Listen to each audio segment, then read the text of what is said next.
Exam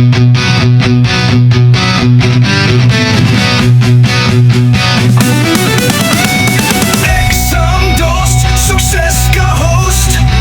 Sainik na vodaya mein topmost.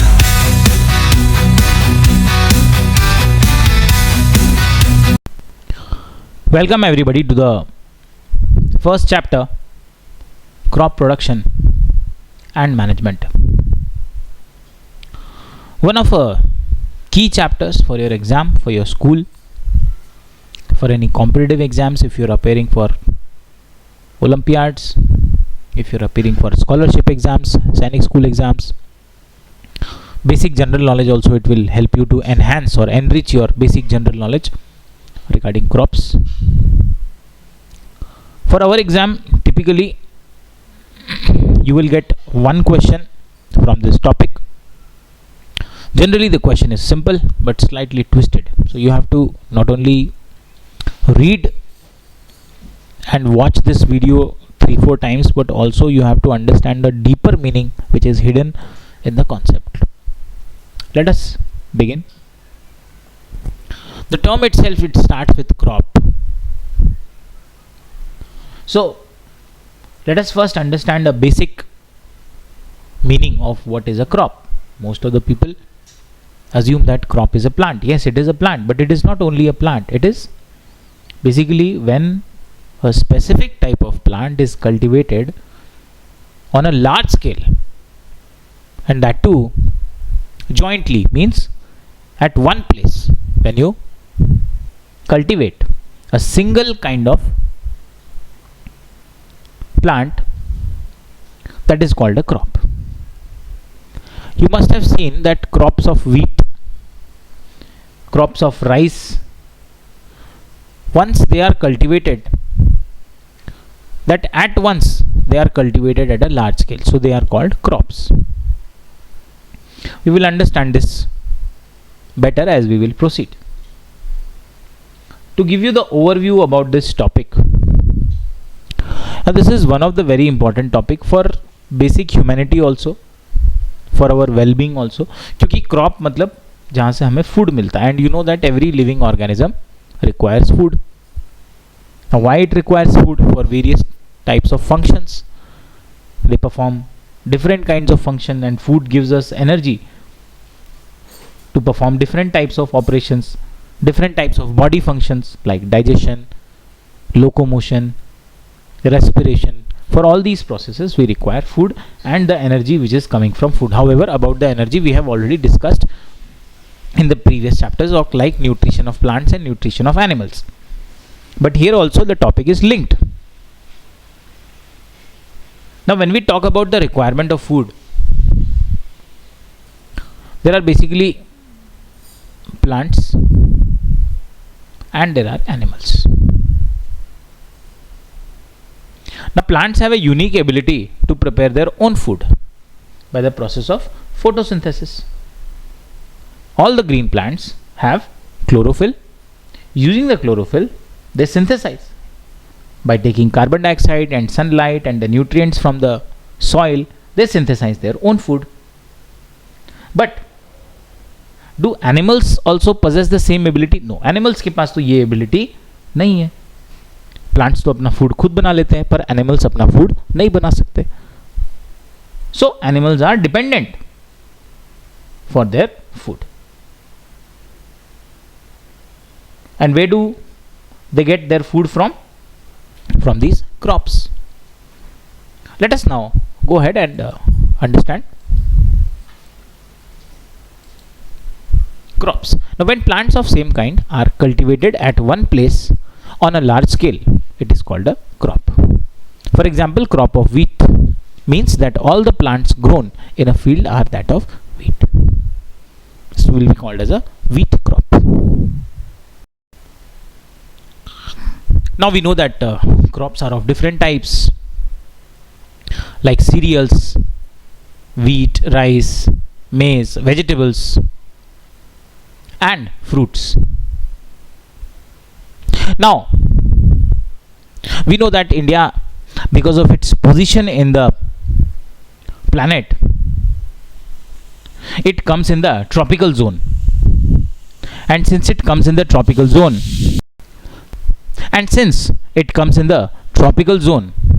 it has different climatic conditions, like it has different temperature, different humidity, means the water vapor in the atmosphere. It has different rainfall from one region to another region. And now because of this varied climatic conditions, different climatic conditions, we have different seasons, and based on the different seasons, we can classify the crops. This will help us to classify on the basis of season in which the crops are growing.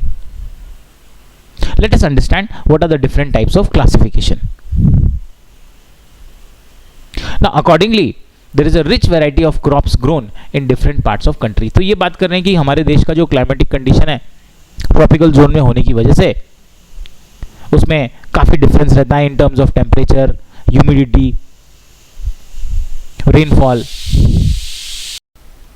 And because of these variations in the climatic conditions हमारे country में अलग अलग तरह के crops अलग अलग area में हम कल्टीवेट करते हैं, ग्रो करते हैं.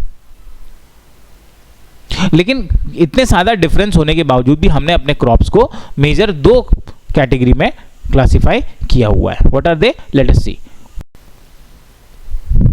The first one is kharif crops. The crops which are sown in the rainy season, it's called kharif crops. Rainy season means June to September. Kharif crops, example paddy, maize, soyabean, groundnut, cotton. These are the kharif crops. Now after the kharif crop comes the rabi crops. The crops grown in the winter season, October to March, are called the rabi crops. Here we will have mostly oil crops. The example of rabi crops will be wheat, gram, pea, mustard and linseed. rabi crops ऐसे crops होते हैं जो winter season में अक्टूबर to मार्च के बीच में cultivate किए जाते हैं. एग्जाम्पल इसका हो जाएगा wheat, gram, pea, mustard and linseed. Linseed is the oil producing plant. Now let us start discussing the steps of farming. The first is preparation of soil. This is one of the key steps. From the broad overview, it just looks like a first step and a normal step. However, it actually entails a lot of details. What are they? Let us discuss. The preparation of soil. It is the first step before growing a crop.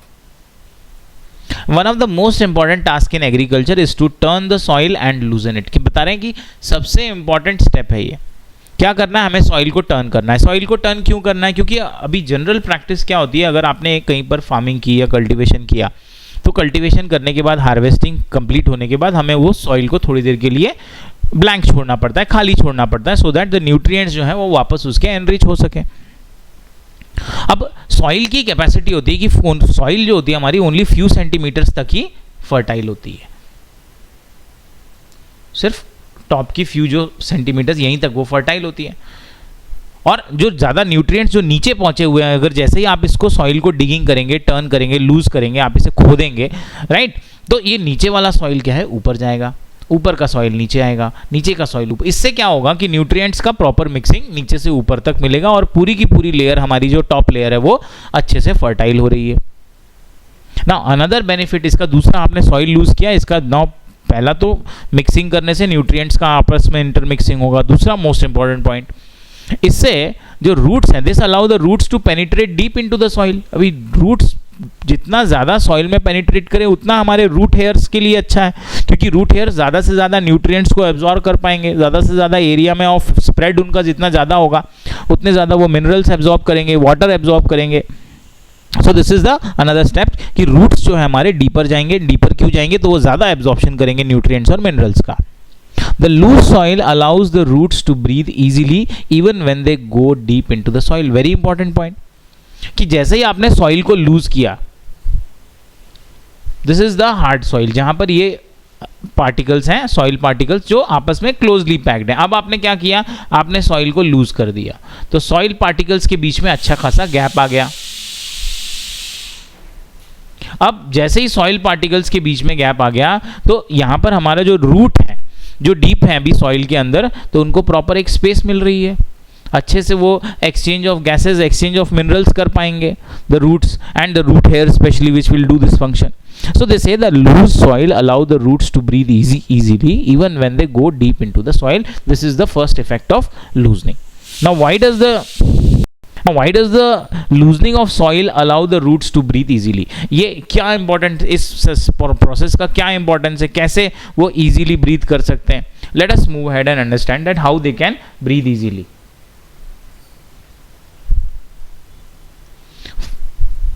First of all the loosened soil जो अब हमारी loose हो चुकी है, it helps in the growth of earthworms and microbes present in the soil. तो सबसे पहले जैसे ही सॉइल लूज होगी वहाँ पर अर्थवॉर्म माइक्रो ऑर्गेनिज्म है और माइक्रोब्स जो कि बैक्टीरिया हो गए, इसमें नाइट्रोजन फिक्सिंग बैक्टीरिया राइजोबियम आ जाता है, एजेटोबैक्टर आ जाता है, different types of decomposing bacteria आ जाते हैं. तो वहाँ पर इस तरह के जो माइक्रो ऑर्गेनिजम्स हैं उनकी ग्रोथ बढ़ेगी.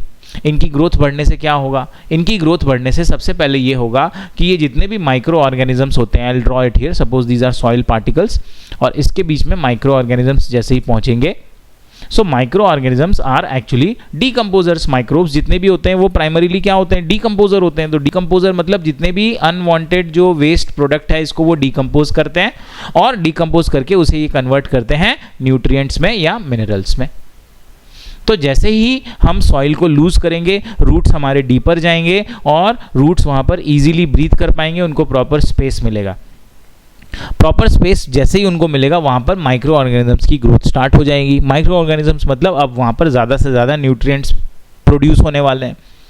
These organisms are friend of the farmer since they further turn and loosen the soil and add humus to it. अच्छा, ये माइक्रो ऑर्गेनिजम्स क्या करेंगे? सॉइल वहाँ पर जाकर अपनी एक्टिविटी को, ये ग्रो हो रहे हैं, अपनी एक्टिविटी बढ़ाएंगे और सॉइल को और ज़्यादा लूज करेंगे और उसमें humus, it's a kind of nutrient again, और I say rich source of, it will come further, we will discuss, और उसमें ये क्या करेंगे? ह्यूमस ऐड करेंगे. Now but why the soil needs to be turned and loosen. तो यहाँ पर ये फिर से हमसे क्वेश्चन पूछ रहे हैं कि आखिर सॉइल को हमें लूज करने की ज़रूरत क्या है. Let us understand. Now we know that in the previous classes that soil contain minerals, water, air and some living organisms. तो सॉइल के अंदर हमें क्या क्या मिलता है? हमें मिनरल्स मिलते हैं, वाटर मिलते हैं, एयर मिलता है और कई सारे माइक्रो ऑर्गेनिजम्स भी सॉइल के अंदर रहते हैं. In addition dead plants and animals get decomposed by soil organism. और ये जो सॉइल के ऑर्गेनिजम्स हैं, जो बैक्टीरियाज हैं, जो अर्थवॉर्म है, इनका प्राइमरी फंक्शन क्या है? डेड प्लांट्स, डेड एनिमल्स को ये डीकम्पोज करते हैं और डीकम्पोज करके उन्हें न्यूट्रिएंट्स में कन्वर्ट करते हैं. In this way they say various nutrients in the dead organisms are released back into the soil. और नाइट्रोजन साइकिल में भी हमने इस पार्ट को डिस्कस किया था कि जैसे ही डेड प्लांट्स और एनिमल्स को डीकम्पोज किया जाएगा बाय द बैक्टीरियाज, तो उनके जितने भी न्यूट्रिएंट्स हैं वो वापस सॉइल में पहुंच जाएंगे. And these nutrients are again absorbed by the plants. Nitrogen cycle we have discussed कि ये जो nutrients वापस अब सॉइल में आ चुके हैं, इन्हें अब कौन एब्जॉर्ब कर लेगा? इन्हें अब प्लांट एब्जॉर्ब कर लेंगे. No problem. तो इसका मतलब अब जैसे ही हमें थोड़ा सा सॉइल को हम लूज कर देंगे, ये प्रोसेस होनी स्टार्ट हो जाएगी. और इस प्रोसेस का एंड रिजल्ट क्या है? इस प्रोसेस का एंड रिजल्ट ये है कि सॉइल में बहुत सारे न्यूट्रिएंट्स आ जाएंगे. अब जैसे ही सॉइल के बहुत सारे न्यूट्रिएंट्स आ जाएंगे, हमें एक चीज़ ध्यान देनी है that only a few centimetre of the top layer of soil supports plant growth. पूरी की पूरी सॉइल प्लांट ग्रोथ को सपोर्ट नहीं करती. जैसे जैसे आप नीचे जाएंगे the fertility decreases. So turning and loosening of soil brings the nutrient rich soil to the top so that plant can use these nutrients. So जैसे ही हम इस सॉइल को लूज करेंगे, सॉइल को सॉफ्ट करेंगे, उनके बीच में स्पेस लाएंगे, तो ये सारे जो न्यूट्रिएंट्स हैं ये आपस में मिक्स हो जाएंगे. नीचे जितने भी न्यूट्रिएंट्स एब्जॉर्ब हुए हैं, डीकम्पोज होकर आए हैं, वो सारे के सारे ऊपर पहुंचेंगे और जिससे हमारा क्रॉप प्रोडक्शन या हमारा प्लांट ग्रोथ बहुत ही अच्छा हो जाएगा. So this is the first step and the very very important steps. Now there are many actually, as we are going to discuss one by one, हम सभी steps को discuss करेंगे, पर ये हमारा पहला और सबसे ज़्यादा important step हो जाता है. इसके बाद के जितने स्टेप्स हैं they are not very different from, अगर आपने अपने घर में most of you must be doing little bit of farming या लिटिल बिट ऑफ फार्मिंग आप नहीं करेंगे, आप तो गार्डनिंग कर रहे होंगे शायद में भी, है ना, सम पॉट में. So they say that cultivation of crops involve several activities undertaken by farmers over a period of time. किसी भी क्रॉप को कल्टिवेट करने के लिए कई सारी एक्टिविटीज़ होती हैं, जिसमें से सबसे पहली प्रिपरेशन ऑफ सॉइल जो हमने देखी. You may also find these activities are similar to those carried out by a gardener or even by you when you grow ornamental plants in your house. अभी कई हम लोग हैं जो कि अपने घर में ही हम कई सारे तरह के प्लांट्स हम लगा लेते हैं, जो फ्लावरी मनी प्लांट हम लगा लेते हैं, या मैनी डिफरेंट मैरीगोल्ड हम लगा लेते हैं, रोज़ हम लगा लेते हैं. तो उसके लिए हमें जो जो एक्टिविटीज़ करनी होती हैं, फार्मिंग के लिए भी वही सारी एक्टिविटीज़, या क्रॉप कल्टीवेशन के लिए भी वही सारी एक्टिविटीज़ हमें करनी पड़ती हैं. There is no great difference, बहुत ज़्यादा डिफरेंस उनमें नहीं है. जो बेसिक स्ट्रक्चर है वो सभी का सेम है. Now let us proceed and see the different steps. और सबसे पहले हम देखेंगे कि इसको करने के लिए क्या क्या टूल्स को हमें यूज़ करना पड़ता है. जैसे सबसे पहला स्टेप था हमारा प्रिपरेशन ऑफ सॉइल और लूजनिंग ऑफ सॉइल. उसके लिए हमें क्या क्या टूल्स लगेंगे इसके बारे में हम बात अब करने वाले हैं.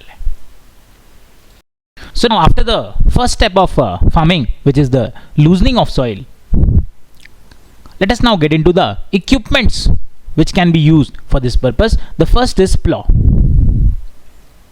Now it is actually a very ancient tool. It is used since ancient times for tilling the soil. Tilling का मतलब क्या होता है? जो हम plowing जो करते हैं, जो हम मिट्टी को टर्न कर रहे हैं, जो लूज कर रहे हैं, जो खोदने का काम जो करते हैं, उसी प्रोसेस को हम टिलिंग बोलते हैं. ये आगे डिफाइन भी किया हुआ है.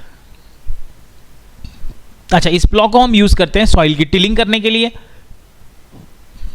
Adding fertilisers to the crop. अच्छा, अगर आप टिलिंग के समय ही फर्टिलाइजर ऐड कर दो तो इससे सबसे बड़ा बेनिफिट क्या हो जाएगा कि प्लॉइंग के साथ साथ, टिलिंग के साथ साथ ही फर्टिलाइजर्स जो हैं वो सॉइल में अच्छी तरह मिक्स हो जाते हैं. और इसका एक और फंक्शन है रिमूविंग द वीड्स. तो यहां पर क्वेश्चन बन सकता है, which of the following is the functions performed by the plough?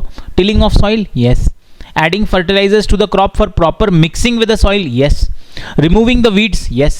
And turning the soil, yes. So these are the 4 operations. अब इसके अलावा और भी कई सारे ऑपरेशंस हो सकते हैं, लेकिन क्योंकि ये 4 टेक्स्ट बुक में दिए हुए हैं तो ये 4 हमें ऑप्शन में बनकर आ सकते हैं. ऐसा क्वेश्चन बन भी सकता है, नहीं भी बन सकता है, कोई जरूरी नहीं. लेकिन अगर ऐसा क्वेश्चन बना प्लॉ के ऊपर तो ये क्वेश्चन आपका आ सकता है, जिसमें कि आपको लगेगी भाई adding fertiliser to the crop, तो ये तो बाद वाली स्टेज होती है, तो क्या ये भी हम प्लॉ से? यस, हम ये भी हम बिल्कुल हम प्लॉ से कर सकते हैं. प्लॉइंग के समय अगर हम फर्टिलाइजर मिला दें या मैन्योर मिला दें तो प्रॉपर उस समय मिक्सिंग हो रही है, तो इससे प्रॉपरली मिक्सिंग हमारी हो जाएगी.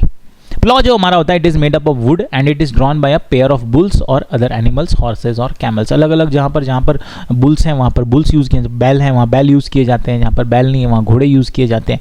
जैसे माउंटेन एरियाज में आप देखोगे तो वहाँ पर, और डेजर्ट एरिया में ये लोग कैमल यूज़ करते हैं क्योंकि यहाँ पे ज़्यादा कैमल प्रेजेंट है. It contains a strong triangular strip called ploughshare. इसके डायग्राम को समझना ज़रूरी है, इस पर क्वेश्चन बन सकता है. तो डायग्राम देखिए यहाँ पर. सबसे पहला यहाँ पर ये 2 बुल्स लिए हुए हैं और उनके गले में आप एक वुडन स्टिक जैसा आप एक लंबा एक लॉग देख सकते हैं. इसको हम बीम बोलते हैं. This is the beam. अच्छा, ये जो प्लॉ है, प्लॉ का ये जो लंबा वाला वुडन पार्ट है, this long part is called plough shaft, hold करने का काम करता है. और ये नीचे वाला पार्ट है जो एक्चुअली सॉइल की टर्निंग करेगा या लूजनिंग करेगा, इसे बोलते हैं प्लॉशेयर.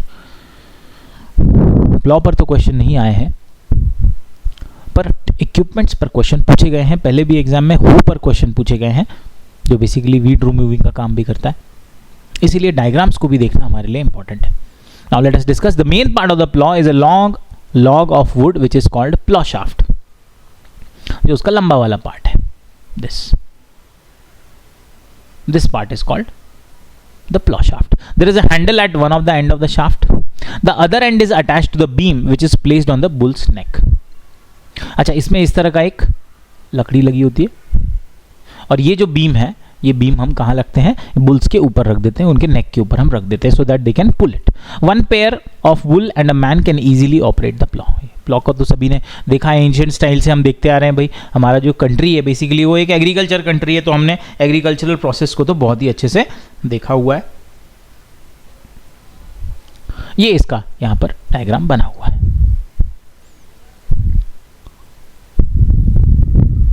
Coming to the first part, the functions, important. The process of loosening and turning of the soil. Loosening और टर्निंग मतलब डिगिंग की बात चल रही है, जिसमें हम जो अपर लेयर है, जो सॉइल वाला पार्ट है, उसे हम आपस में मिक्स करेंगे. और इस प्रोसेस को, लूजनिंग और टर्निंग ऑफ सॉइल को हम क्या बोलते हैं? हम टिलिंग बोलते हैं या प्लॉइंग बोलते हैं. क्वेश्चन पूछा जा सकता है टिलिंग के ऊपर. सो लूजनिंग ऑफ सॉइल और turning of soil is actually the tilling. इसी का दूसरा नाम प्लॉइंग भी होता है. This is done by using a plough. Plough हमने डिटेल में देख लिया. Plough are made of wood और आयरन. प्लॉ किसके लिए हो सकता है? वुड या आयरन दोनों का बना हुआ हो सकता है. If the soil is very dry it may need watering before ploughing. Very logical approach है भाई। अगर ज़मीन आपकी, जो लैंड आपका है जहाँ पर आप फार्मिंग करने वाले हैं, अगर वो बहुत ज़्यादा ड्राई है, बहुत सूख गया है, तो उसमें आराम से आप प्लॉइंग नहीं कर पाएंगे। पहले आप उसको पानी देंगे। पानी देने से क्या होगा, वो थोड़ा सॉफ्ट हो जाएगा। एंड द प्लॉट फील्ड में have a big clumps of soil called crumbs. और क्या होता है, कई बार जब आप उसमें मिट्टी डालकर प्लॉइंग आप शुरू करेंगे तो उसमें यह मिट्टी के बड़े बड़े पार्ट्स बन जाएंगे, क्लम्प बन जाएंगे। इसे मिट्टी का ढेला भी बोलते हैं, और इसे हम इंग्लिश में यहाँ पर क्या है, टेक्स्ट बुक में क्रम्स नाम दिया हुआ है। और ये क्रम्स को ब्रेक डाउन करना बहुत ज़्यादा जरूरी होता है। We have to break down these crumbs. इन क्रम्स को हम ब्रेक नहीं करेंगे तो प्रॉपरली हम इसमें सोइंग का जो प्रोसेस है वो नहीं कर पाएंगे। तो इसके पहले हमें जब जैसे हम प्लॉइंग करेंगे, प्लॉइंग के साथ साथ हमें क्रम्स मिलेंगे, क्रम्स को ब्रेक डाउन करना है। ब्रेक डाउन करने के बाद आपने एक और चीज़ देखी कि जब हम सॉइल की लूजनिंग करते हैं तो मिट्टी जो होती है नीचे ऊपर, ऊपर नीचे, तो उसका लेवल थोड़ा बिगड़ जाता है, ऊपर नीचे हो जाती है वो। तो इसके लिए अगला जो हमारा प्रोसेस है वो लेवलिंग है। Levelling of the field is beneficial for sowing as well as for irrigation. अगर आपने फील्ड को ठीक से लेवल नहीं किया, फॉर एग्जांपल ये आपका फील्ड है, जब आप इसमें टर्निंग ऑफ सॉइल या लूजनिंग करोगे तो मिट्टी क्या है, ऊपर नीचे थोड़ी सी हो जाएगी। और अगर मिट्टी इस तरह ऊपर नीचे है तो पहला तो उसमें जब आप पानी डालेंगे तो प्रॉपरली हर एक क्रॉप को, हर एक प्लांट को पानी नहीं मिलेगा। तो उसको आपको लेवलिंग करना जरूरी है। दूसरा, जब आप सीड्स को लगाएंगे, सोइंग का प्रोसेस आप करेंगे, तब भी प्रॉपरली आप सीड्स को सो इसमें नहीं कर पाएंगे। Next, levelling of soil is done with the help of a leveller. Levelling करने वाले डिवाइस को हम लेवलर बोलते हैं। Sometimes manure is added to the soil before tilling. कह रहा है कि कभी कभी प्लॉइंग या टिलिंग के पहले हम मैन्योर ऐड कर देते हैं। इससे क्या फ़ायदा? इससे फ़ायदा ये है कि जब हम उसकी मिक्सिंग कर रहे हैं, जब हम सॉइल की लूजनिंग कर रहे हैं, जब हम सॉइल को टर्न कर रहे हैं, नीचे की मिट्टी ऊपर ला रहे हैं, तो आपस में ये प्रॉपर एक मिक्सिंग का काम हमारा कर देता है, जिससे हमारा सॉइल क्या हो, ज़्यादा अच्छे से एनरिच हो जाता है, न्यूट्रिएंट्स जो है वो प्रॉपरली मिक्स हो जाते हैं।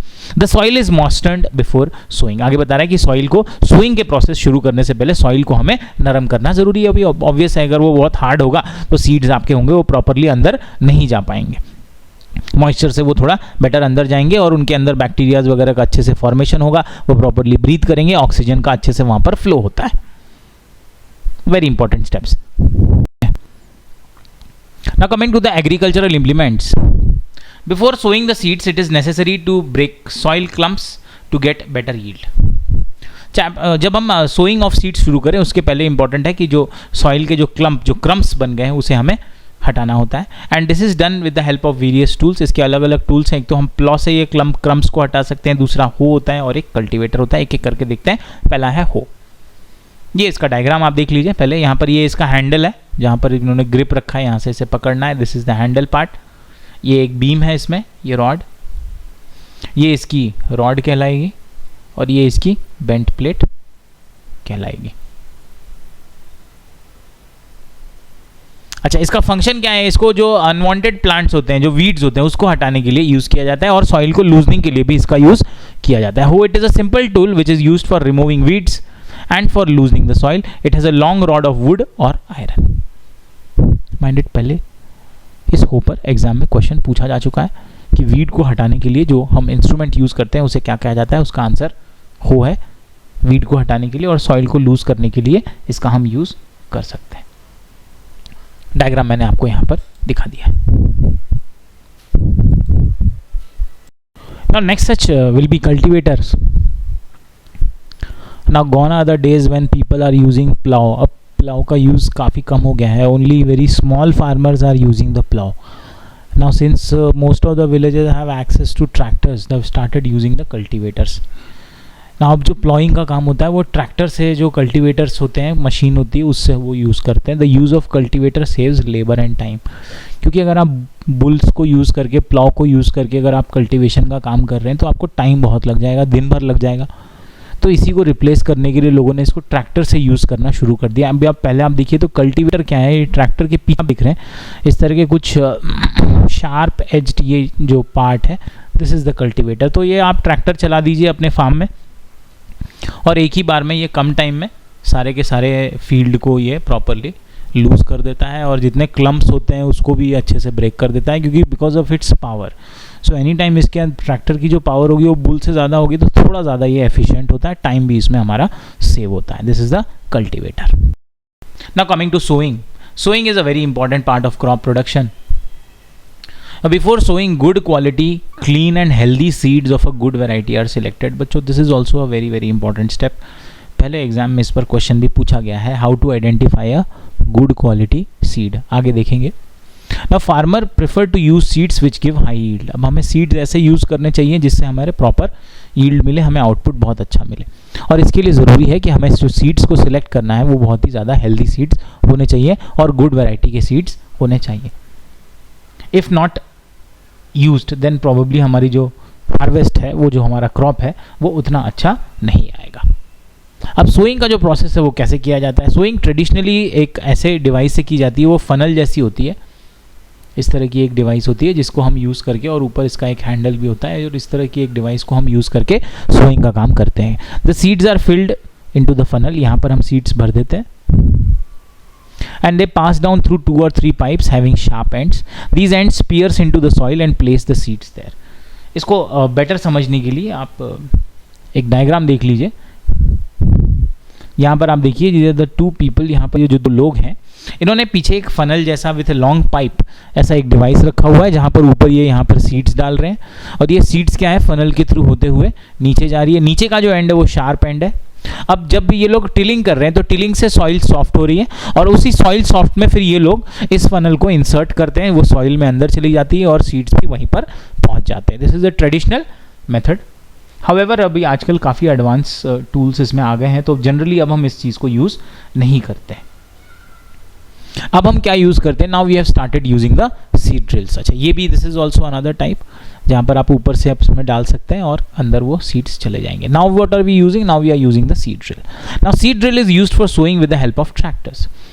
This sows the seeds uniformly at equal distance. अभी हमने देखा कि कब कल्टीवेटर आप यूज़ करो तो उसमें प्रॉपरली जो उसके जो शार्प एजेस होते हैं वो प्रॉपर डिस्टेंस पर होते हैं, तो हम उसी के लिए हम सोइंग का भी यूज़ करते हैं। It ensures that seeds get covered by the soil after sowing. इसमें एक और फायदा ये है कि सीड्स जब हमने सो कर दिया, जब आपने बीज लगा दिया ज़मीन के अंदर, तो उसके ऊपर मिट्टी डालनी पड़ती है, जो मोस्टली हाथ से करनी पड़ेगी। अगर आप फनल वाला जो ट्रेडिशनल टूल है सोइंग का, उसे यूज़ करो, लेकिन यहाँ पर अगर आप सीड ड्रिल या ट्रैक्टर को यूज़ करेंगे तो ट्रैक्टर से आपने सीड्स अंदर पहुंचाया, और उसके ट्रैक्टर की एक्टिविटी से वो उसके ऊपर वापस वो सॉइल भी चली जाती है, उसके ऊपर वापस मिट्टी भी पड़ जाती है, तो दोबारा आपको वो करने की ज़रूरत नहीं पड़ती, आपको हाथों से उस पर मिट्टी डालने की ज़रूरत नहीं। This protect seeds from being eaten by birds. ये क्यों ज़रूरी है? क्योंकि सीड्स को अगर हमने मिट्टी से नहीं दबाया तो उसे बर्ड्स हैं, जो इंसेक्ट्स हैं, जो फ्लाइज हैं, वो उस पर नुकसान पहुँचा सकते हैं। Sowing by using a seed drill saves time and labour. और सही भी है कि अगर आप ड्रिल यूज़ करो, मशीन यूज़ करो, तो टाइम भी कम लगेगा और लोगों की भी ज़रूरत कम पड़ेगी। तो ये रहा हमारा सोइंग का प्रोसेस। सबसे पहले हमने प्रिपरेशन देख लिया, प्रिपरेशन ऑफ सॉइल देख लिया सबसे पहले। प्रिपरेशन ऑफ सॉइल के बाद हमने लेवलिंग देख ली, लेवलिंग के बाद हमने सोइंग भी देख लिया। सोइंग के बाद हमारा जो अगला स्टेप आता है वो आता है मैन्योर्स या फर्टिलाइजर्स को ऐड करने का, जो कि हमने फर्स्ट स्टेप में भी किया है, बट आगे भी हम देखते हैं। Adding manures and fertilisers one of the key steps. The substance which are added to soil in the form of nutrients for the healthy growth of plants are called manures and fertilizers। तो पहले इन्होंने basic definition दी है। Manures और fertilisers क्या हैं? Basically soil की nutrient को वो एनरिच कर देंगे, न्यूट्रिएंट कंटेंट जो है उसे और वो बढ़ा देंगे, definitely for the healthy crops, for the better output. तो ऐसे सब्सटेंस जो हम सॉइल में न्यूट्रिएंट्स को बढ़ाने के लिए डालते हैं ताकि प्लांट्स की ग्रोथ बेटर हो पाए, उसे हम मैन्योर या फर्टिलाइजर कहेंगे। अब इन दोनों में भी क्लासिफिकेशन है जो कि एग्जाम के लिए बहुत इंपॉर्टेंट है। एक समय था जब इस टॉपिक से यही एक क्वेश्चन ज़्यादा पूछा जाता था कि मैन्योर और फर्टिलाइजर में क्या डिफरेंस है। इनफैक्ट आप अपने स्कूल के एग्जाम के लिए भी आप देखोगे तो आपको ये एक क्वेश्चन पर जरूर आप पूछेंगे कि find out the difference between manure and fert. तो वो पॉइंट्स यहाँ पर मैंने अलग से आउटलाइन किए हुए हैं, उन्हें आप लिख लीजिए और वो आपके लिए इन जनरल भी यूज़ है। एग्जाम में पहले बहुत क्वेश्चन पूछे गए हैं, पर अब जनरली इस पर क्वेश्चन बहुत कम आते हैं, पर फिर भी आपको ये चीज़ समझनी है कि मैन्योर और फर्टिलाइजर क्या है। प्लांट की ग्रोथ को बढ़ाने के लिए जो एक्स्ट्रा हम न्यूट्रिएंट्स प्रोवाइड कर रहे हैं, they will be manures and fertilisers. Now here comes a important point.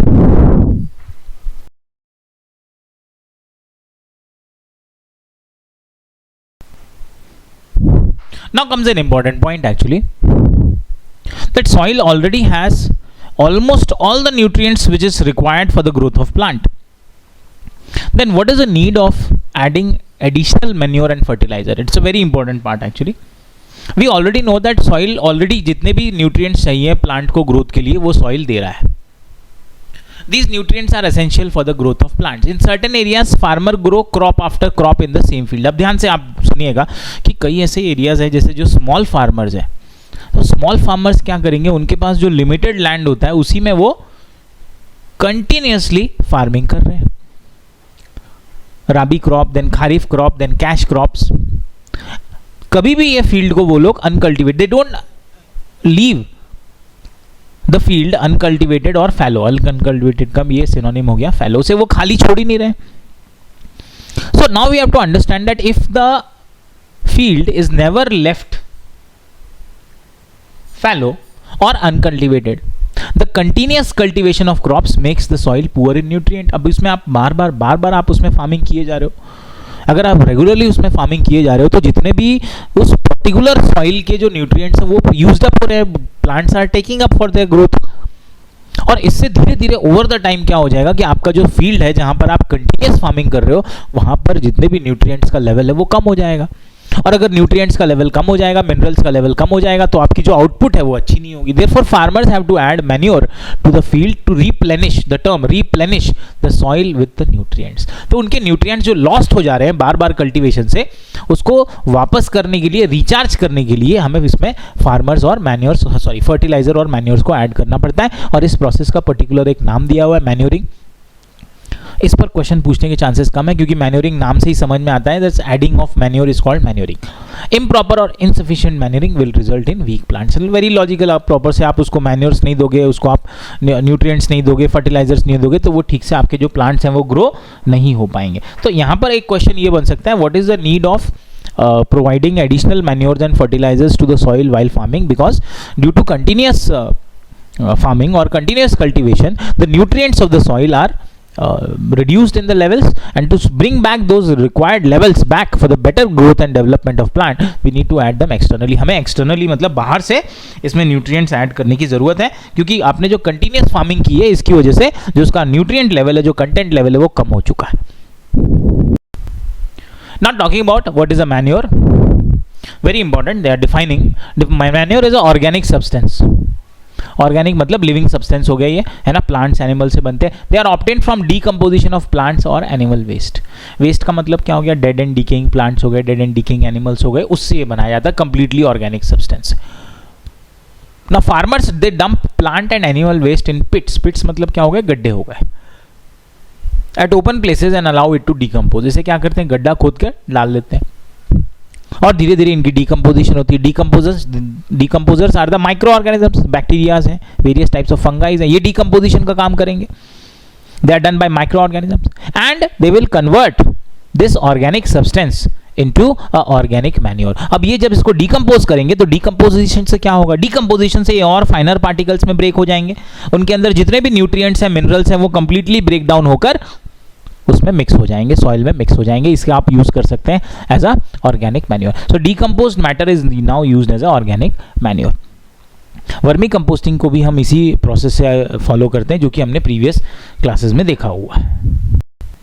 Now speaking of fertilizer are chemicals which are rich in the particular nutrient। यहीं पर एक छोटा सा डिफरेंस आ गया है। मैन्योर रिच तो है न्यूट्रिएंट्स में, मिनरल्स में, वो भी रिच हैं, पर फर्टिलाइजर का प्राइमरी चीज क्या हो गया, fertiliser they will be rich in a particular nutrient. या तो उसमें नाइट्रोजन किसी में होगा तो पर्टिकुलरली नाइट्रोजन ज्यादा होगा, पोटेशियम है तो पोटेशियम ज्यादा होगा, फॉस्फोरस है तो फॉस्फोरस, या तीनों का मिक्स भी हो सकता है, but it will be rich in a particular nutrient। How are they different from manures? Fertilizers are produced in factories। Manures हम कैसे बना रहे थे, खुद बना रहे थे, गड्ढे खोद रहे थे, उसमें एनिमल और प्लांट वेस्ट डाल रहे थे, कुछ समय के बाद वो मैन्योर बन रहा था। पर फर्टिलाइजर फैक्ट्रीज में बनेंगे। एग्जाम्पल्स इसके हो गए urea, ammonium sulphate, super phosphate, potash, NPK. NPK का फुल फॉर्म है नाइट्रोजन, फॉस्फोरस एंड पोटेशियम। पहले एग्जाम में क्वेश्चन पूछा गया है, what is NPK, it is a fertiliser. What is a full form, nitrogen, phosphorus and potassium. अभी कुछ reference books आप देखेंगे मार्केट में तो ये भी बता रहे हैं कि नाइट्रोजन कितने % है और पोटेशियम कितना है और फॉस्फोरस कितना है। ये हमें एग्जाम में नहीं पूछा जाएगा, हमें सिर्फ ये पूछा जाएगा कि एनपीके का काम क्या होता है। तो एनपीके फर्टिलाइजर है, उसका काम क्या है, नाइट्रोजन, फॉस्फोरस और पोटेशियम में वो रिच है। या आपको एनपीके में एन का फुल फॉर्म, पी का फुल फॉर्म या के का फुल फॉर्म पूछ लेंगे तो याद रखो के का फुल फॉर्म पोटेशियम होता है। के किसको सिग्निफाई करता है, पोटेशियम को करता है। पोटेशियम का जो सिंबल है वो के है और फॉस्फोरस का पी है। Further it says the use of fertilizers has helped farmer to get better yield of crops such as wheat, paddy and maize। Very logical। fertilizers के अंदर क्या होगा, वो केमिकल्स हैं, and chemicals definitely are going to increase the output. जो हमारा crops का yield होगा, जो आउटपुट होगा, वो डेफिनेटली बेटर होगा. But remember that using fertilisers to a extreme level, what will happen, जिससे क्या होगा कि हमारी सॉइल की जो टेक्सचर होती है, जो सॉइल की जो क्वालिटी होती है, वो खराब होती है. और over a long time, over a very long period of time, से 15 ईयर्स 20 ईयर्स में क्या होगा, excessive use of fertiliser has made the soil less fertile. Question बन सकता है लॉजिकल अप्रोच से, ट्रू और फॉल्स में. Will the excessive use of fertilisers lead to, it will lead to the soil infertility. इससे क्या हो सकती है, हमारी सॉइल क्या हो सकती है, इनफर्टाइल हो सकती है. Because if the nutrient contents, especially these chemical content, if they will be very very high, then the soil will actually lose its texture, lose its composition. Fertilizers have also become a source of water pollution. आपको पता है ये fertiliser क्या होंगे, धीरे धीरे soil के नीचे चले जाएंगे तो वो वाटर टेबल में पहुंच जाएंगे. नीचे वो वाटर टेबल में पहुंच जाएंगे तो वहां जाकर मिक्स हो जाएंगे. Then they can create a problem, क्योंकि वहीं से जब हम पानी निकालते हैं बोरिंग के थ्रू या बोरवेल के थ्रू, तो वही पानी हमें मिलेगा. So therefore, in order to maintain the fertility of soil, we have to substitute fertilizers with organic manures or leave the field uncultivated or fallow in between two crops. So ये कह रहे हैं कि इस चीज़ को अगर हमें रोकना है, completely बंद तो नहीं कर सकते, लेकिन अगर इसे मेंटेन करना है, इसे कंट्रोल करना है, तो आप दो चीज़ें करिए. पहला तो अगर आप फर्टिलाइजर्स को यूज़ कर रहे हैं तो फर्टिलाइजर्स के साथ साथ आप मैन्योर्स को भी यूज़ करिए, ताकि फर्टिलाइजर की क्वांटिटी कंप्लीटली आप फर्टिलाइजर यूज़ ना करें, उसमें मिक्स कर दें. आप फर्टिलाइजर और मैन्योर को आप मिक्स करें, जिससे मैन्योर्स, ऑर्गेनिक मैन्योर्स क्या होते हैं, उसमें नेचुरल कंटेंट होता है, तो सॉइल की क्वालिटी भी आपकी अच्छी रहेगी और फर्टिलाइजर से उसको जो रिमेनिंग न्यूट्रिएंट्स भी ठीक से मिलेंगे. या इसका एक दूसरा सबसे अच्छा तरीका होता है कि भाई सॉइल के पास अपनी खुद की एबिलिटी होती है. क्या एबिलिटी होती है कि अपने खुद के न्यूट्रिएंट्स वो खुद बना सकता है. ओवर द टाइम जो प्रोसेस ऑफ डीकम्पोजिशन करते हैं माइक्रो ऑर्गेनिजम्स, उससे सॉइल की जो न्यूट्रिएंट एनरिचमेंट है वो चलती रहती है. सॉइल के अंदर जो न्यूट्रिएंट्स आने चाहिए वो नेचुरल साइकिल में भी आते रहते हैं. लेकिन इंपॉर्टेंट क्या है कि आपको उसको थोड़ा टाइम देना पड़ेगा, और इसके लिए आपको उस फील्ड को थोड़े समय के लिए अनकल्टिवेटेड छोड़ना पड़ेगा. थोड़े समय से I mean may be a period of 6 months 3 months है ना, 3 months 6 months is a very good. 1 year के लिए छोड़ते हैं तो बहुत ही अच्छी बात है, but as a small farmer it is very difficult for us. तो हमें सबसे अच्छा अप्रोच जो रहेगा वो ये रहेगा कि हम दो चीज़ों को मिक्स कर दें, हम फर्टिलाइजर्स को भी यूज़ करें और हम मैन्योर्स को भी यूज़ करें, और उससे हम अपना आउटपुट निकालें. मैन्योर्स को यूज़ करने के सबसे ज़्यादा फायदे क्या होते हैं? मैन्योर्स को यूज़ करने का फिर ऑर्गेनिक चीज़ है, नेचुरल कंटेंट है. The use of manure improve soils texture as well as its water retaining capacity. Important point है, क्वेश्चन बन सकता है, अभी तक नहीं पूछा गया. मैन्योर का यूज़ करने से दो चीज़ें होंगी. पहला फायदा होगा सॉइल का टेक्सचर अच्छा होगा, तो सॉइल का जो क्वालिटी है वो बेटर होगी. दूसरी, वाटर रिटेनिंग कैपेसिटी बढ़ेगी. अब याद करो वाटर रिटेनिंग कैपेसिटी का मतलब क्या हुआ. आपको एक छोटी सी चीज़ समझनी है जो आगे शायद ज़िंदगी भर आपके काम आए. वाटर रिटेनिंग कैपेसिटी तब बढ़ती है जब सोडियम, जिसको Na बोलते हैं, सोडियम का कंटेंट बढ़ता है. सोडियम का कंटेंट किस चीज़ से बढ़ेगा? सोडियम कंटेंट तब बढ़ेगा जब आप इसमें इस तरह के ऑर्गेनिक चीज़ें आप डालोगे, तो उससे क्या होगा, वो ज़्यादा से ज़्यादा वाटर एब्जॉर्ब कर सकेगा. ज़्यादा वाटर एब्जॉर्ब करना मतलब ज़्यादा ऑक्सीजन आना, ज़्यादा वहाँ पर माइक्रो ऑर्गेनिजम्स की ग्रोथ होगी, ज़्यादा वहाँ पर माइक्रोबियल या बायोडाइवर्सिटी के रिएक्शंस होंगे, वहाँ पर ज़्यादा एक्शंस इस तरह के होंगे. And it will replenish the soil with the nutrients. Very important point. अभी तक एग्जाम पे क्वेश्चन नहीं आया है, क्वेश्चन बन सकता है. बच्चों हर बार इन चैप्टर्स को पढ़ाते समय मैंने सबको रिपीटेडली बताया है कि ये जितनी भी शीट्स हैं आपको एग्ज़ाम के क्वेश्चन यहीं से पूछे जाएंगे, और आपको कोई रेफरेंस बुक्स और इधर उधर की 4-5 किताबों की ज़रूरत नहीं है. सिर्फ ये क्लास शीट्स आपकी टेक्स्ट बुक है, सिर्फ आप उनको फॉलो करो और आप रिपीटेडली देखो. हर साल वही क्वेश्चन आए हैं जो इन शीट्स में बने हुए हैं. आप इधर उधर आप कुछ भी मत करिए, आप सिर्फ इन शीट्स को रेफर करिए, प्रॉपरली रिवाइज करिए. इसका कंप्लीट वीडियो भी आपके पास अवेलेबल होगा क्विक रिविजन के लिए, उसको भी आप रेफर करिए. Now one of the ways of enhancing the nutrients or the rather nutrient content of soil is manuring. Now other than manuring, is there any other way? Yes. Textbook says another method of replenishing the soil with nutrients is through crop rotation. What is the meaning of crop rotation? समझते हैं. This can be done by growing different crops alternatively.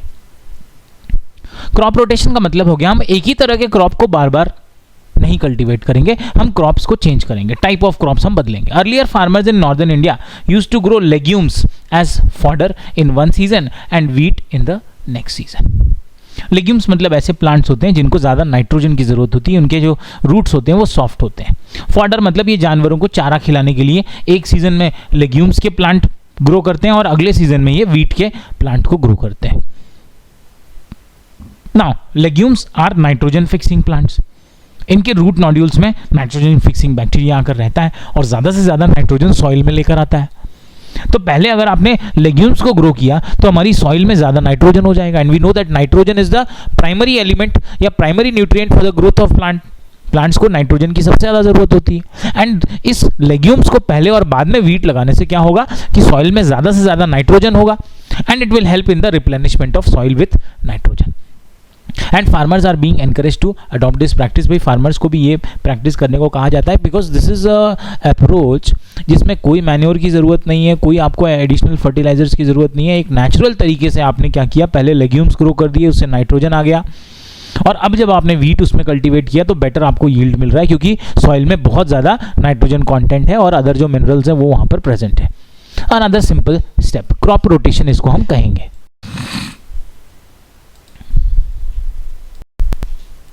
Now again talking about the difference between fertilizer and manures. पहला जो difference है उनके composition का है. Fertiliser is man made inorganic salt. Fertiliser को बोला है मैन मेड है और इनऑर्गेनिक मतलब इसमें सारे जो केमिकल्स हैं, जो एलिमेंट्स हैं, और उसमें हमने सॉल्ट बताया. सॉल्ट इसलिए बताया क्योंकि इनका जो नेचर है, जो बेसिक जो मेटल्स यहाँ पर ले रहे हैं, जो एलिमेंट्स ले रहे हैं, इनका बेसिक नेचर क्या होता है, बेसिक होता है और वो ऑक्सीजन के साथ रिएक्ट करके अलग अलग ऑक्साइड्स को फॉर्म करते हैं. इसको हम मेटल्स एंड नॉन मेटल्स के चैप्टर में अच्छे से देखेंगे. मैन्योर को बताया manure is a natural substance obtained by the decomposition of cattle Dang and plant residues. तो यहाँ पर इनका जो बेसिक नेचर है उसको हमें समझ में आना है कि फर्टिलाइजर इनऑर्गेनिक सॉल्ट्स होते हैं लेकिन मैन्योर क्या होते हैं, नेचुरल सब्सटेंसेज होते हैं जो प्लांट्स और एनिमल के डीकम्पोजिशन से मिलते हैं. दूसरा इन्होंने बताया fertiliser is prepared in factory. Fertiliser हम कहाँ बनाते हैं, फैक्ट्रीज में बनाते हैं. And manure is prepared in the field. Manure को हम खुद से ही बना सकते हैं. फील्ड में गड्ढे करके हमने रेसिड्यूज को डाल दिया एनिमल और प्लांट के और वो कुछ समय में बन जाता है. Next, fertiliser does not provide any humus to the soil. Fertiliser से सॉइल को कोई ह्यूमस नहीं मिलता. Humus is again very very it's a fertile mixture and manure provides a lot of humus to the soil. Manure से हमें काफ़ी सारा humus हम सॉइल में ऐड कर सकते हैं. Fertilisers fourth point is are very rich in plants nutrients like nitrogen, phosphorus and potassium. Logical भी है, फर्टिलाइजर को तो बनाया ही इसलिए जा रहा है ताकि प्लांट्स में जो न्यूट्रिएंट्स नहीं है वो दिया जा सके. तो इसमें ज़्यादा करके नाइट्रोजन, फॉस्फोरस और पोटेशियम की जो क्वांटिटी होगी वो ज़्यादा होगी. Manure is relatively less rich in plant nutrients. अब ये मैन्योर क्या है, नेचुरल वे में फॉर्म हो रहा है. नेचुरल वे में फॉर्म हो रहा है तो एडिशनल आप इसमें कुछ नहीं मिला रहे. तो जो नेचुरली वहाँ पर प्रेजेंट होगा, जो प्लांट्स और एनिमल्स के अंदर नेचुरली जो कंटेंट है वही मैन्योर में ही प्रेजेंट होगा. पर फर्टिलाइजर में ऐसा नहीं. फर्टिलाइजर में आप एक्सटर्नली उसमें कई सारे न्यूट्रिएंट्स डाल रहे हैं तो वहाँ पर जो आपका कॉन्टेंट होगा एलिमेंट्स का या न्यूट्रिएंट्स का वो थोड़ा ज़्यादा होगा as compare to manure. But still manure is more preferred. इसको ज़्यादा प्रेफरेबल है. क्यों प्रेफरेबल है? क्योंकि सॉइल के टेक्सचर को, सॉइल की क्वालिटी को ख़राब नहीं करता, वाटर रिटेंशन को बढ़ाता है. इन जनरल जो ओवरऑल सॉइल की फर्टिलिटी है उसे ये ओवरऑल इंक्रीज करने का काम करता है over a longer period. So this is the definition. और इस चैप्टर में कई समय तक ये एक बहुत प्रोमिनेंट क्वेश्चन था, difference of fertiliser and manure. अभी कुछ सालों से इस पे एम्फेसिस थोड़ा कम हो गया लेकिन फिर भी आपको इसकी बेसिक चीज़ें आपको जाननी चाहिए. Now discussing the advantages of manure. Manure is organic manure and it is considered better than fertilizers. Now let us see for what reasons. This is because it enhances the water holding capacity of soil. First, manure's first advantage, it increase the water holding capacity of soil. If the water holding capacity of soil will increase, its moisture content will increase, the microbial activities will increase, more and more nutrients will be attracted. Second, it makes the soil porous, due to which exchange of gases becomes easy. Now this manures will make the soil porous. Porous मतलब उसमें छोटे छोटे holes ज़्यादा होंगे, ज़्यादा space मिलेगा. ज़्यादा space मिलेगा तो एक्सचेंज ऑफ गैसेस बेटर होंगे. बेटर एक्सचेंज ऑफ गैसेस होंगे तो बेटर बायोलॉजिकल प्रोसेसेस होंगे जिससे न्यूट्रिएंट्स की जो कंटेंट है वो इंक्रीज होगा. Next, it increases the number of friendly microbes. Correct answer, microbes bacteria है, राइजोबियम है, अदर छोटे छोटे माइक्रो ऑर्गेनिज्म जैसे अर्थ फॉर्म है, पहले हमने डिस्कस भी किया. तो इसकी भी नंबर इंक्रीज होगी. इसकी नंबर इंक्रीज होगी तो ज़्यादा डीकम्पोजिशन की एक्टिविटी होगी. ज़्यादा डीकम्पोजिशन की एक्टिविटी तो ज़्यादा न्यूट्रिएंट्स आएंगे, बेटर प्लांट ग्रोथ होगा. And it improves the texture of the soil. अभी तक इस पर कोई क्वेश्चन नहीं आया है. What are the advantages of manure. ये चारों पॉइंट इंपॉर्टेंट हो सकते हैं. इसमें से कोई भी एक क्वेश्चन आपको पूछ सकते हैं कि what is of the following is the advantage, which of the following is not the advantage of manure. तो पहला काम वो करता है वाटर होल्डिंग कैपेसिटी बढ़ाता है, दूसरा गैसेस के एक्सचेंज को वो हेल्प करता है, सॉइल को वो पोरस बनाता है तो गैसेस का एक्सचेंज बेटर होता है, तीसरा फ्रेंडली माइक्रोब्स इंक्रीज होते हैं जो कि डिकम्पोजिशन का काम करेंगे और सॉइल के टेक्सचर को भी इंक्रीज करने का काम करेंगे। ये चारों पॉइंट्स आपस में एक दूसरे से लिंक किए हुए हैं। Now friends, we know that all living beings need water to live. सभी को पानी की जरूरत है। Water is important for proper growth and development. Water is absorb by the plant root. Plant root में भी जो इसके जो हेयर्स होते हैं they absorb the water, and along with water minerals and fertilizers are also absorbed. Plant contain nearly 90% water. Question बन सकता है कितना वाटर होता है प्लांट में? 90% वाटर होता है। Water is essential because germination of seeds does not take place under dry conditions. ये हमने अर्लियर क्लासेस में, लोअर क्लासेस में देखना है कि सीड का जो साइकिल होता है जर्मिनेशन के लिए सबसे पहले उसे मॉइस्चर की ज़रूरत होती है। अगर मॉइस्चर नहीं है तो जर्मिनेशन नहीं हो पाएगा, और वो मॉइस्चर कहाँ से मिलेगा? वो हमें वाटर से मिलेगा। So this will make irrigation as one of the very important और the most important steps for the farming. Now talking about irrigation, the supply of water to crops at regular interval is called irrigation. What is irrigation? Crops को regular interval पे पानी देना. The time and frequency of irrigation varies from crop to crop, soil to soil and season to season. हर एक crop की अलग अलग water requirement होगी, अलग अलग मॉइस्चर रिक्वायरमेंट होगी, हर एक सॉइल की अलग अलग वाटर और सीजन के हिसाब से भी जो इरिगेशन की प्रोसेस होगी वो चेंज होगी। In summer the frequency of watering is higher. Very obvious, summers में क्या होता है, थोड़ा एटमॉस्फेरिक टेम्परेचर हाई होता है, और एटमॉस्फेरिक टेम्परेचर हाई होने की वजह से जो इवेपोरेशन का प्रोसेस है वो थोड़ा ज़्यादा होता है। इवेपोरेशन का प्रोसेस ज़्यादा होता है तो बार बार हमें प्लांट्स को पानी देना पड़ता है। They saying also could it be due to the increase rate of evaporation of water from the soil and leaves. क्योंकि गर्मी में इवेपोरेशन का प्रोसेस जो होगा वो थोड़ा फास्ट हो जाएगा because of the high temperature, तो हमें थोड़ा पानी डालने की ज़रूरत जो है प्लांट्स में ज़्यादा रहेगी। Discussing the traditional methods of irrigation. The water available in wells, lakes and canal is lifted up by different methods in different region for taking it to the field. क्या करते थे पहले पुराने ज़माने में, जो कुएं में पानी है, लेक में या नहरों में जो पानी है, उसको अलग अलग डिवाइसेस की वजह से अलग अलग कंटेनर से हम उठाते थे। बेस्ड ऑन क्या रीजन है, प्लेन रीजन है तो अलग मेथड यूज़ करेंगे, हिली रीजन है तो अलग यूज़ करेंगे, और उसके बाद उसे फील्ड्स पर हम ले जाते थे और अपने क्रॉप्स को देते थे। This is one of the common, इसने अपने वेल से लिया है पानी और इसको वो जाकर अपने फील्ड्स में दे रहा है। अनदर मेथड इज दिस, ये वेल से उठा रहा है वो, it's help of a pulley और lever and then it is taking it to the fields. This is another way, है ना। एक यहाँ पर इसका एक चक्कर एक घूम रहा है और इससे पानी ऊपर आ रहा है जो इसके फील्ड्स में जा रहा है। So these are the traditional methods, और कुछ लोग इन्हीं को रोटेट करने के लिए ताकि पानी ऊपर आ जाए एनिमल्स को भी यूज़ करते थे। So these are the traditional methods. ना pumps are commonly used for lifting water. Mostly अभी ये पानी को उठाने के लिए पम्प्स को हम यूज़ करते हैं, और इन पम्प्स को हम रन करते हैं by using diesel, biogas, electricity and solar energy. They are used to run these pumps, और इन पम्प से हम पानी निकालते हैं और पानी को अपने फील्ड में हम पहुंचाते हैं। Now moving on to the modern methods of irrigation. वैसे तो कई सारे हैं पर टेक्स्ट बुक में 2 बताया हुआ है। Modern methods of use of irrigation help us to use water economically. बहुत ही अच्छे तरीके से हम यहाँ पर वाटर का यूज़ कर पाते हैं। इसमें से पहला जो सिस्टम है वो है sprinkler system. Sprinkler system explain करने से पहले आप देखिए यहाँ पर ऐसे कुछ पाइप्स लगी हुई हैं, पाइप्स, और ये छोटे छोटे पाइप्स उसको डिवाइड करके यहाँ से ये पानी ऐसे बाहर गिर रहा है, इसे बोल देंगे स्प्रिंकलर सिस्टम। क्या है समझ लेते हैं। This system is more useful on the uneven land where sufficient water is not available. Question बन सकता है कि अगर लैंड अनइवन है तो which is the better system for irrigation? Answer will be sprinkler system. Uneven मतलब ऊबड़ ऊपर नीचे है, ऊबड़ खाबड़ है। The perpendicular pipes having rotating nozzles on top are joined to the main pipeline at regular interval.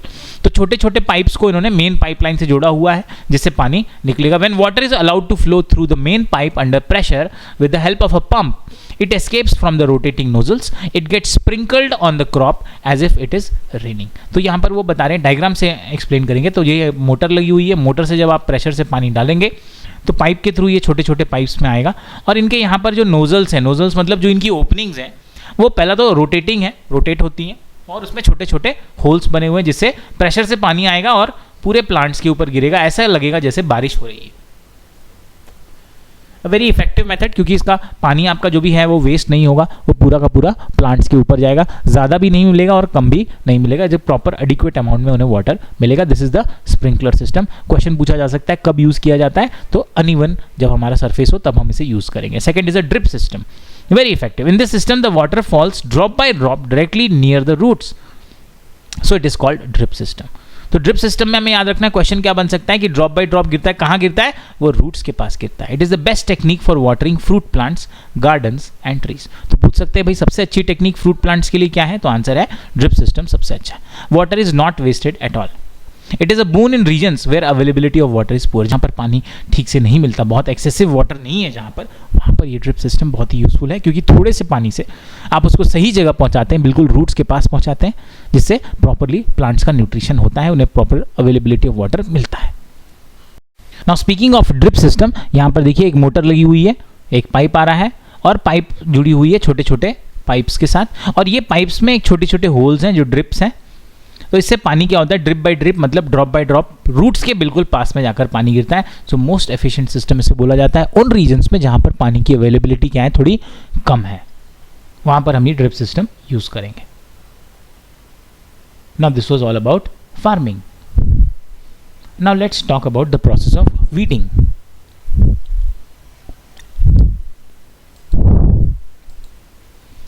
Now we know in a field many other undesirable plants may grow naturally along with the crop। क्या होता है कि कई बार जब हम plantation करते हैं या फार्मिंग करते हैं तो हमारे मेन क्रॉप के साथ साथ कई छोटे छोटे अनवांटेड क्रॉप्स भी ग्रो हो जाते हैं। क्यों? क्योंकि उन्हें भी वहाँ पर न्यूट्रिएंट्स मिल रहे हैं, उन्हें भी वहाँ पर ग्रो होने का प्रॉपर एटमॉस्फेयर मिल रहा है, कंडीशन मिल रही है, तो इससे छोटे छोटे अनवांटेड क्रॉप्स भी डेवलप होने लगते हैं। और इन अनडिजायरेबल प्लांट्स जो हमें नहीं चाहिए आर कॉल्ड वीड्स। इन्हें हम वीड कहते हैं। The removal of weeds is called weeding. इस पर क्वेश्चन पूछे जाने के चांसेस कम है, क्योंकि नाम में ही वर्ड छुपा है और उससे ही मीनिंग समझ में आ जाता है। ये वीडिंग मतलब क्या हो गया, वीड्स को हटाना। Weeding is necessary since weeds compete with the main crop plant for water, nutrients, space and light। अभी अनडिजायरेबल जो प्लांट्स हमारे ग्रो हो गए हैं क्रॉप्स के बीच में, इन्हें हटाना जरूरी है। क्यों जरूरी है? क्योंकि अगर हम इन्हें नहीं हटाएंगे तो सॉइल में प्रेजेंट सबसे पहला न्यूट्रिएंट्स को ये एब्जॉर्ब करेंगे, ये अपने ग्रोथ के लिए यूज़ करेंगे, जो कि हम नहीं चाहते। दूसरा, वाटर का एब्जॉर्प्शन भी ये ज़्यादा करेंगे, स्पेस लेंगे, लाइट लेंगे। आपको पता है light is very very important for plants. इसीलिए हमें इन अनडिजायरेबल प्लांट्स को हटाना ज़रूरी है, और इन्हीं को हटाने के प्रोसेस को हम कहते हैं वीडिंग। अगर हमने इन्हें नहीं हटाया तो क्या होगा? It will affect the growth of crop, they affect the growth of the crop. Some weeds interfere even in the harvesting and may be poisonous for animals and human beings. क्या हुआ अगर आपने इनको नहीं हटाया और जब आप इन्हें कट कर रहे हैं, हार्वेस्ट कर रहे हैं, तो हार्वेस्टिंग के साथ साथ ये क्रॉप्स भी आ जाएंगे वहाँ पर, और जब ये क्रॉप्स वहाँ पर आ जाएंगे तो आपके मेन क्रॉप के साथ मिक्स हो जाएंगे। कुछ ऐसे भी वीड्स होते हैं जो पॉइजनस होते हैं, बहुत ज़्यादा तो नहीं बट सम एक्सटेंट पॉइजनस होते हैं। तो अगर इन एनिमल्स और ह्यूमन बींग्स इन्हें कंज्यूम कर सकते हैं तो देयर कैन बी, उन्होंने किया तो there can be different kind of medical problems which can occur to humans and both plants को भी हो सकता है, animals को भी हो सकता है।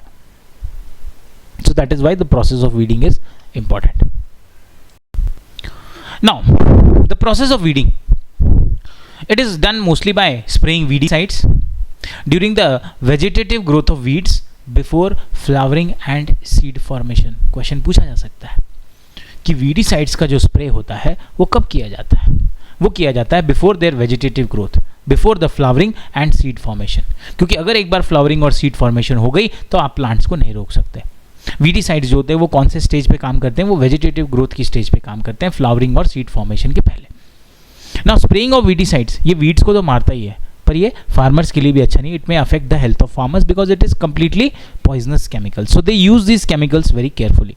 They should cover their nose and mouth with a piece of cloth during spraying of these chemicals। एक फोटोग्राफ में आप देख सकते हैं यहाँ पर कि कैसे इसने फार्मर ने अपने माउथ को कवर किया है, अपने नोज को कवर किया है, और ये वो वीडिसाइड्स को प्लांट्स के ऊपर, अपने क्रॉप्स के ऊपर फील्ड में स्प्रे कर रहा है। क्योंकि ये हार्मफुल केमिकल्स होते हैं, so it can affect this person also who is doing this process.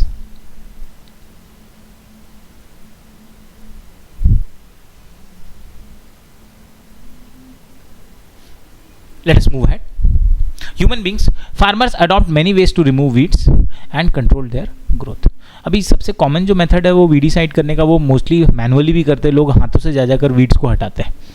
पर इसके अलावा वीडिसाइड्स को स्प्रे करना is a good process. Tilling before sowing of crops help in uprooting and killing of weeds.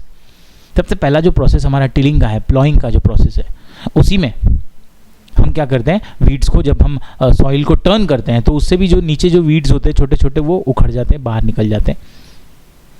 और उसके बाद ये वीड्स क्या हो जाएंगे, ये ज़मीन से बाहर आ गए तो ये डेड हो जाएंगे, they will dry up, dead हो गए तो वो ड्राई हो जाएंगे and they will get mixed with the soil.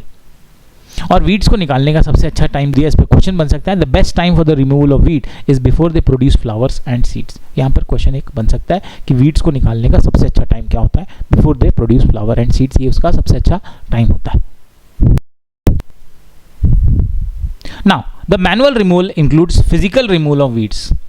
अब कई सारे लोगों के पास तो वीडीसाइड्स करने का तो एक है, पर मोस्टली क्योंकि फार्मर्स क्या करते हैं, मोस्टली काम हाथों से करना पसंद करते हैं, तो सबसे पहले वो मैनुअली वो वीड्स को हटाते हैं। कैसे उखाड़ देते हैं, अपरूटिंग मतलब उखाड़ देना, या cutting them close to the ground, या ज़मीन के बहुत ही क्लोज उसे कट कर देना टाइम टू टाइम।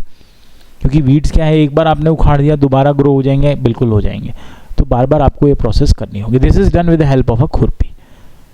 खुरपी क्या होता है, it's a kind of a sprawling type का एक डिवाइस होता है जिससे वो खोद कर उन प्लांट्स को निकालते हैं। The seed drill is also use to uproot weeds, और वीड्स को निकालने के लिए सीड ड्रिल का भी हम यूज़ कर सकते हैं, क्योंकि सीड ड्रिल रिमेंबर वो नीचे चली जाती है ज़मीन के अंदर और वहाँ से आप उसे जड़ से उखाड़ सकते हैं, उसके रूट से आप उखाड़ सकते हैं।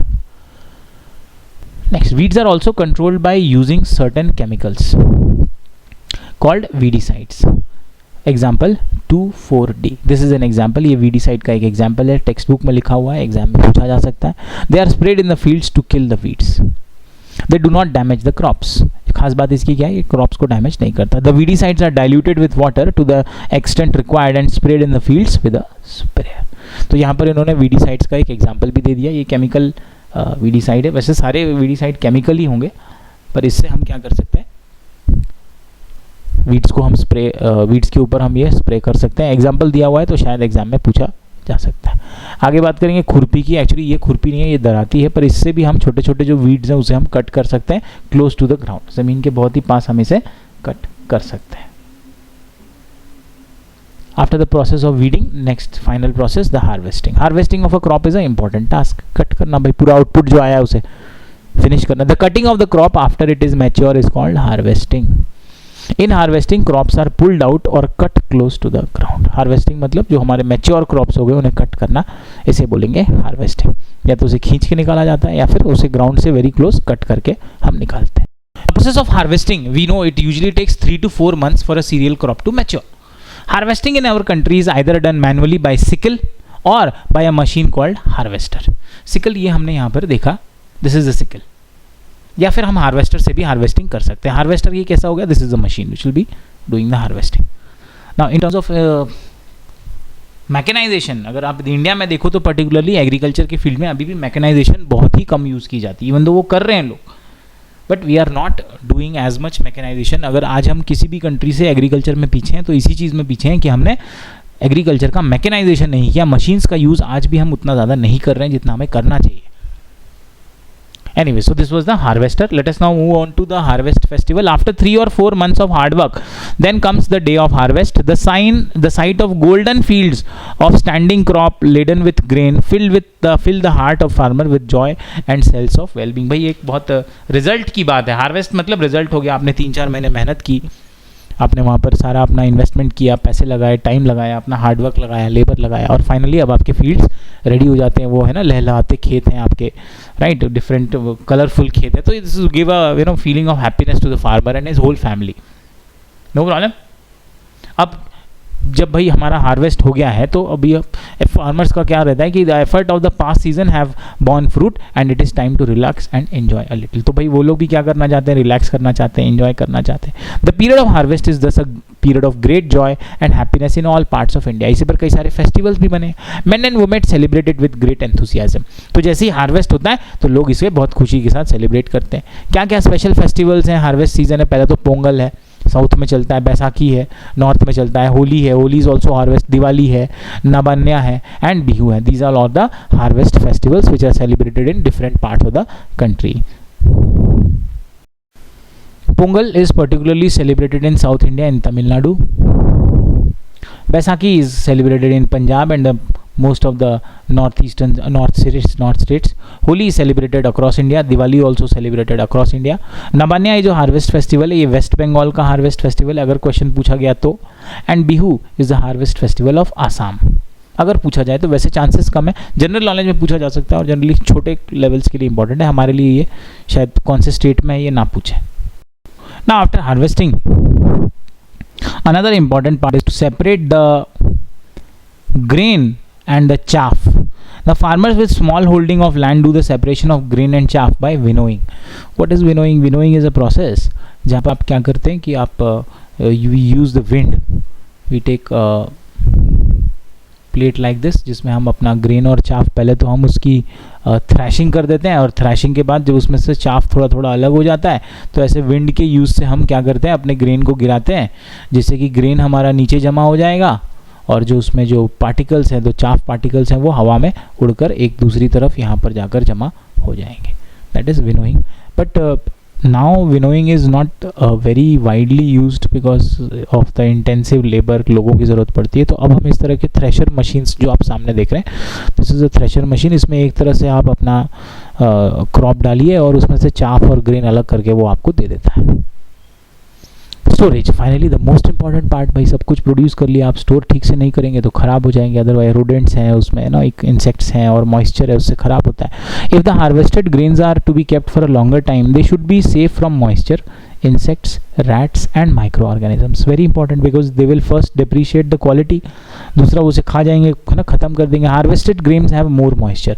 अभी जो ग्रेन्स हमारे निकल कर आए हैं, कट होकर आए हैं हार्वेस्ट, उनके अंदर मॉइस्चर कंटेंट क्या है, थोड़ा ज़्यादा है। मॉइस्चर कंटेंट ज़्यादा है तो वहाँ पर जो माइक्रो ऑर्गेनिजम्स की एक्टिविटी है वो ज़्यादा हो सकती है और वो उनको ख़राब कर सकता है। इफ़ फ्रेशली हार्वेस्टेड ग्रेन्स और seeds are stored without drying they may get spoiled और attacked by organisms making them unfit for the use of germination. अब क्या करना है, हमें ये जो पॉइंट बता रहे हैं, ये बता रहे हैं कि ये जो फ्रेशली हार्वेस्टेड ग्रेन्स हैं इसी से हम अगले सीजन के सीड्स भी बना सकते हैं। लेकिन सीड्स को अगर आपने रखा है और सीड्स में अगर मॉइस्चर कंटेंट ज़्यादा है तो वो तुरंत जर्मिनेट होने लगेगा। तो ऐसा करने के लिए हमें तो फार्मिंग शायद 3 महीने 4 महीने बाद करनी, तो हम क्या करेंगे, हम सीड्स को ड्राई कर देंगे, सुखा देंगे। सुखाने से क्या हो जाएगा, उसकी जो माइक्रोबियल एक्टिविटीज़ है, जो माइक्रो ऑर्गेनिजम्स के अटैक है वो उसके ऊपर नहीं होंगे और वो तुरंत जर्मिनेट नहीं होगा। तो यहाँ पर हमारा इन्होंने बताया कि स्टोरेज के लिए सबसे जो अच्छा मेथड होता है, क्योंकि हार्वेस्टेड जो आउटपुट होता है उसमें मॉइस्चर कंटेंट ज़्यादा है, तो सबसे पहला हम उसे क्या करेंगे, हम उसे सुखा देंगे। सुखा देने से मॉइस्चर कंटेंट कम हो जाएगा और माइक्रो ऑर्गेनिजम्स के, इंसेक्ट्स के उसके ऊपर जो अटैक है वो रिलेटिवली बहुत ही कम हो जाएंगे। स्टोरेज का आज भी हमारे इंडिया में जो ट्रेडिशनल मेथड है वही यूज़ किया जाता है। These are the storage chains. और ये देखिए आप बोरे हैं, यहाँ पर जूट के बैग्स हैं, उसमें भरकर इन्होंने स्टोरेज को किया हुआ है। Farmer store grains in jute bags और metallic bins. However large scale storage of grain is done in silos. Question पूछा जा सकता है, what is a silo? Silo is a place where the storage of grains in a large scale is done, and granaries to protect them from pests like rats and insects. So what are the places we store a crop? Silos and granaries. तो वहाँ पर उन्हें चूहे वगैरह से और insect वगैरह से उतना ज़्यादा खतरा नहीं हो सकता। अनदर वेरी इंपॉर्टेंट थिंग जिस पर क्वेश्चन बन सकता है, ध्यान दीजिए, ड्राइड नीम लीव्स। क्या कह रहा है? Dried neem leaves are used for storing food grains at home. अगर आप घर पे से स्टोर करना चाहेंगे तो आपके लिए सबसे अच्छी चीज़ क्या है कि आप नीम के सूखे हुए पत्ते आप इसमें मिक्स कर दें, तो उससे क्या होता है, it has medicinal properties for storing large quantity of grains in big godowns. Specific chemical treatments are required to protect them from pest and micro organism. तो यहाँ पे नीम के लीव्स की बात की है और कुछ केमिकल्स के ट्रीटमेंट की बात की है। अगर आप घर पे स्टोर कर रहे हैं तो आप नीम्स के लीव का यूज़ कर सकते हैं। नीम लीव्स क्या है, कई सारे मेडिसिनल और एंटीबायोटिक प्रॉपर्टीज़ होते हैं जो माइक्रो ऑर्गेनिजम्स की ग्रोथ को हिंडर करता है, रोकता है। तो उससे आपके ग्रेन्स क्या है, अच्छे से स्टोर रहेंगे, उनमें कोई इफेक्ट नहीं होगा और ख़राब नहीं होंगे। दूसरा, अगर आप इसे लार्ज स्केल पर रखना चाहते हैं तो वहाँ पर भी थोड़े बहुत केमिकल ट्रीटमेंट करना ज़रूरी है, अदरवाइज आपके ग्रेन्स क्या हो सकते हैं, ख़राब हो सकते हैं। जैसे many people living in the coastal area. Coastal area मतलब जो सी वाला एरिया, जो बीच वाला जो एरिया है, they consume fish as a major part of their diet. तो वो लोग फिश को बहुत खाते हैं। In the previous sessions we have also learned about the food that we obtain from plants. तो हमें प्रीवियस में भी देखा है कि हमें प्लांट से क्या क्या मिलता है, सीरियल्स मिलते हैं, फ्रूट्स मिलते हैं, ग्रेन्स मिलते हैं, राइट, फाइबर्स मिलते हैं, अलग अलग तरह की हमें चीज़ें यहाँ पर मिलती हैं। No problem. आगे अब ये चैप्टर की थोड़ी समरी स्टार्ट होगी। We have just seen the process of crop production involves a number of steps like selection of seeds, sowing etcetera. Similarly, animals reared at home or in farms, they also have to be provided with proper food and shelter and care. तो अब यहाँ पर ये crop production के साथ साथ animal rearing की बात कर रहे हैं। एनिमल रीडिंग मतलब किसी भी जानवर को पालना, उसे प्रॉपर फूड देना है ना, उसे शेल्टर देना, केयर देना. When this is done on a large scale it is called animal husbandry. What is animal husbandry? जानवरों को पालना, उनकी रीडिंग करना, प्रॉपर केयर करना, राइट, और उनसे प्रोडक्ट्स भी लेना.